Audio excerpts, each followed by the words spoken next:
नमस्कार मित्रांनो, मन धागा धागा जोडते नवा या मालिकेच्या आजच्या भागामध्ये सार्थक आनंदीसाठी प्रेमाने चहा बनवतो आणि आनंदी आपल्या रूममध्ये ही सर्व बोलण्याचा सुद्धाचा विचार करून रडत असते। तेवढ्यात सार्थक अचानक आनंदीसमोर चहा घेऊन येतो आणि प्लीज आनंदी हा चहा घ्या, म्हणजे तुमचा मूड हा व्यवस्थित होईल आणि तुमच्या मनाला तरतरी सुद्धा येईल। तेव्हा मात्र आनंदी सार्थकडेच बघत असते आणि तिच्या डोळ्यामध्ये पाणी असते।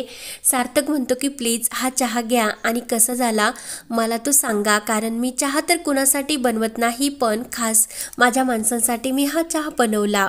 तेव्हा आनंदी सार्थकच्या हातातील तो चहा घेते आणि सार्थक विचारतो की चहा कसा झाला, त्याची टेस्ट मला सांगा। तर सार्थकने मात्र चहामध्ये साखरच घातलेली नसते। तेव्हा सार्थक चहा पिऊन बघतो आणि तुम्ही तर काहीच म्हटलं नाही की मी चहामध्ये साखरसुद्धा टाकण्याचे विसरलो। तेव्हा सार्थक म्हणत असते की हो, ज्यांना शुगर आहे ना, म्हणून मी फ्री केला मी चहा। तिला हसवण्यासाठी सार्थक अनेक असे प्रयत्न करत असतो, मात्र आनंदी काही हसत नसते। त्यानंतर सार्थक विचारतो की चहा तुम्हाला आवडला का? तेव्हा आनंदी मात्र सार्थकच्या हातामध्ये तो कप देते आणि नाराज होऊन ती खालीच बघत असते। त्यानंतर इकडे सुधा आणि रुंदा आपल्या रूममध्ये असतात।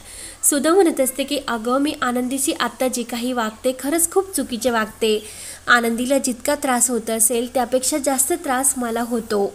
रुंदा म्हणते की अगं, इतकं सुद्धा वाईट वाटून घेऊ नको, कारण त्या मुलीने पूर्णपणे प्लॅन करून आपल्याला हे फसवण्याचा प्रयत्न केला, त्यामुळे तू काय इतकं मनाला वाईट वाटून घेते? ती एक नंबरची खाली मुंडी आणि पाताळ धुंडी आहे। तिला तर हेच लागते, ती वाटच बघून आहे की तू तिच्या बाजूने केव्हा होती आणि लगेच तिला आपल्या सार्थकवर कसा हक्क गाजवता येईल। आणि भविष्यात विचार कर, सार्थक सुद्धा हा आदर्शसारखा दारू पिऊन जर आपल्याला त्याने आश्चर्याचा धक्का दिला आणि तो जर असाच आदर्शसारखा दारू पिला तर काय परिस्थिती होईल याचा तू आत्ताच विचार कर आणि त्या मुलीवर इतका विश्वास मात्र टाकू नको। तेव्हा सुधा लगेच टेन्शनमध्ये येते आणि तिला आश्चर्याचा धक्का बसतो। सुधा म्हणते की नाही, मी त्या मुलीला खरंच दया दाखवणार नाही आणि तिची आणि सार्थकची कशी बरोबरी होऊ शकते? ती एक डिव्होर्सी मुलगी आणि ते तिला का समजत नाही की सार्थकच्या आयुष्यात ती कशी अशी येऊ शकते? वृंदा म्हणते की अगं, तेच तुला समजावते आणि आपण तिला घरातून हाकलून काढायलाच हवे। तेव्हा सुधा म्हणते की अगं, एक गोष्ट, आपण तिचा किती अपमान केला तरी सुद्धा ती या घरातच आहे, कुठेच गेली नाही। वृंदा म्हणते की एक नंबरची चिकात आहे ती। तेवढ्यात शलाका येते आणि आई तू बोलते ते एकदम बरोबर आहे, कारण तो सार्थक आहे ना तिच्या मागे प्रेमाचा हात फुकरण्यासाठी, आणि आपण तिला चहा घेऊन दिला नाही, पण तुम्हाला असे वाटले की ती जाईल, पण सार्थकने तिच्यासाठी चहा बनवला आणि तिच्या रूममध्ये तिच्यासाठी तो चहा तो सुद्धा घेऊन गेला। वृंदा म्हणते की बापरे, बघितले का सुद्धा, आपल्या सार्थकवर त्याने भुरळ पाडली आणि काहीतरी बहानामती नक्की त्या मुलीने सार्थकला केली असेल, पण सार्थकला लवकरात लवकर ह्या सर्व कचाट्यातून बाहेर काढायलाच हवे। सुधा म्हणते की वृंदा तू एकदम बरोबर बोलते, पण मी असे काही होऊन देणार नाही। त्यानंतर इकडे आनंदी जायला निघते। सार्थक विचारतो की अहो, कुठे निघालात? तर आनंदी म्हणते की या तुमच्या घरच्यांना सुद्धा मी नकोशी झाले, या घरात नको, त्यामुळे मी जाते कायमचे इथून निघून। तर सार्थक म्हणतो की प्लीज, माझ्या घरचे खूप चांगले आहेत, पण आता जे काही झाले ते त्यांचा राग हा साहजिकच आहे आणि वेळ आल्यानंतर सर्व काही व्यवस्थित होईल। सार्थक म्हणतो की मी तुमच्या आई अण्णांना सुद्धा ह्या परिस्थितीची जाणीव करून दिले।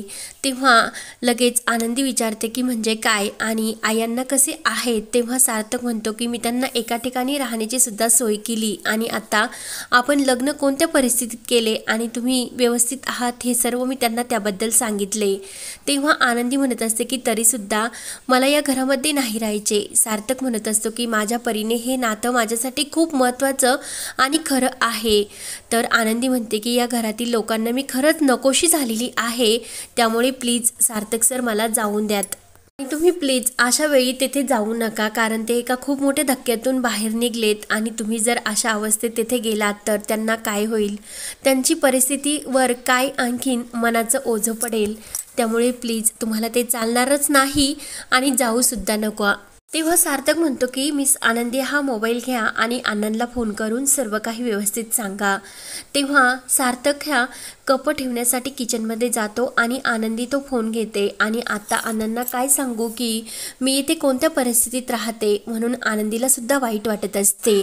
त्यानंतर इकडे पोलीस हे घरी आलेले असतात आणि या घराला आग लागली नाही तर लावण्यात आली, कारण त्याबद्दल तसे पुरावे सुद्धा आम्हाला मिळाले असे सांगतात. तर सर्वांना खूप मोठा धक्का बसतो.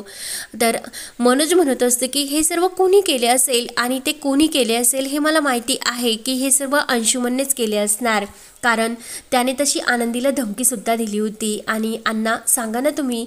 तर अण्णा म्हणतात की हो, अंशुमनने धमकी दिली आणि हे सर्व त्या नराधमानेच केले असणार. तेव्हा ते पोलीस म्हणत असतात की तुम्ही काही काळजी करू नका, आम्ही त्या अंशुमनचा शोध तर घेतच आहोत आणि त्याच्यावर आम्हाला संशय सुद्धा आहे आणि लवकरात लवकर त्याला आम्ही पकडण्यात सुद्धा यशस्वी होऊ.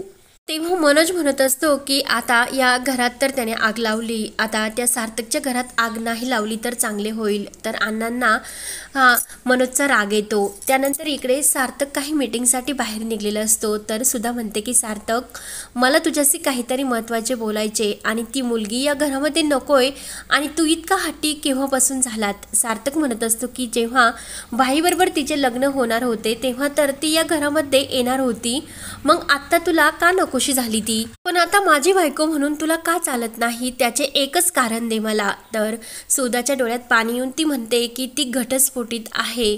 तर सार्थकला राग येतो. सुधा म्हणते की आदर्श घटस्फोटित होता आणि ती सुद्धा, त्यामुळे त्यांचं लग्न झालेलं मला चालणार होते, पण तुझं आणि तिचं लग्न झालेलं मला चालणार नाही. तेव्हा सार्थक म्हणत असतो की ती माझी बायको आहे, त्यामुळे तू जरा काही व्यवस्थितच बोल. तर सुधा म्हणत असते की अरे मला एक गोष्ट सांग की तुझं तिच्यावर प्रेम होतं पण तिचं तुझ्यावर प्रेम होते का?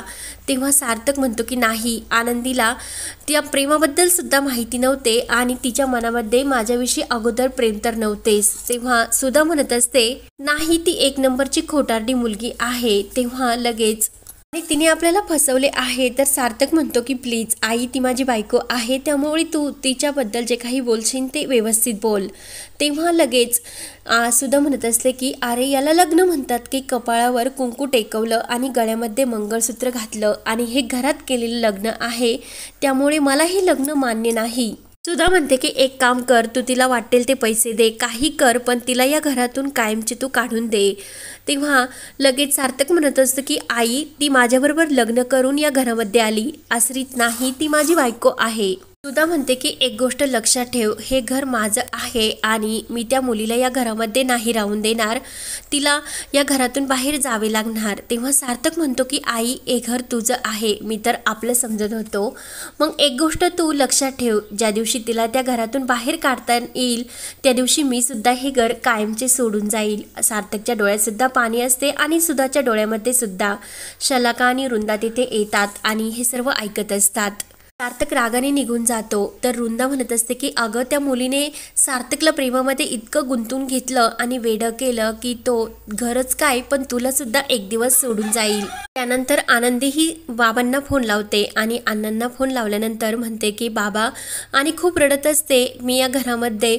अण्णा म्हणतात की अगं, मला सर्व काही समजले आणि वेळच ही प्रत्येक गोष्टीवर औषध असते, वेळ आल्यानंतर सर्व व्यवस्थित ठीक होईल, म्हणून अण्णा आनंदीला समजवतात आणि मी तुला लवकरच भेटायला येईल असे म्हणून ते फोन ठेवतात. आनंदीच्या डोळ्यात मात्र खूप पाणी असते. त्यानंतर इकडे सार्थक ऑफिसमध्ये काहीतरी मीटिंग असते म्हणून आलेला असतो. तर समोर रेश्मा उभी असते आणि फुलांचा बुके घेऊन.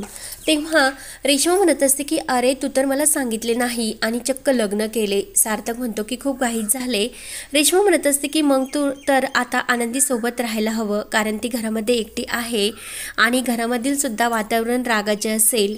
तेव्हा सार्थक म्हणतो की पण मला मीटिंगसुद्धा महत्त्वाची होती. रेश्मा म्हणत असते की अरे, मी सर्व काही हँडल करेल. तर सार्थकला आनंद होतो आणि कोणीतरी माझी बाजू समजून घेतली म्हणून तो परत आनंदीकडे जायला निघतो. तर रेश्मा खोटं बोलून नाटक करत म्हणते की अरे, पहिला दिवस असल्यामुळे तू आनंदीसाठी काहीतरी गिफ्ट घेऊन जा. तेव्हा सार्थक आणखीनच खुश होतो आणि मी आनंदीसाठी गिफ्ट घेऊन जातो असे बोलतो. तर सार्थकला वाटते की रेश्मा नक्की बदलली आणि तो खुश होऊन परत आनंदीकडे घरी जातो. तर लगेच रेश्मा मनात म्हणत असते की अरे, तू जरी आनंदीच्या गळ्यामध्ये मंगळसूत्र जरी घातलं असेल आणि तरीसुद्धा मी तुझीच बायको होईल आणि तुला आनंदीला परत डिव्होर्स द्यावा लागला तरी चालेल. तर रेश्माचा हा प्लॅन असतो. तर हा भाग येथे संपतो. पुढील भागामध्ये आनंदी रोडने जात असते आणि सार्थक येतो. सार्थक तिला अडवतो. आनंदी म्हणत असते की आता आपले मार्ग मोकळे आहेत, म्हणून आनंदी जायला निघते तर आनंदीचा अपघात होतो आणि सार्थकला धक्का बसतो.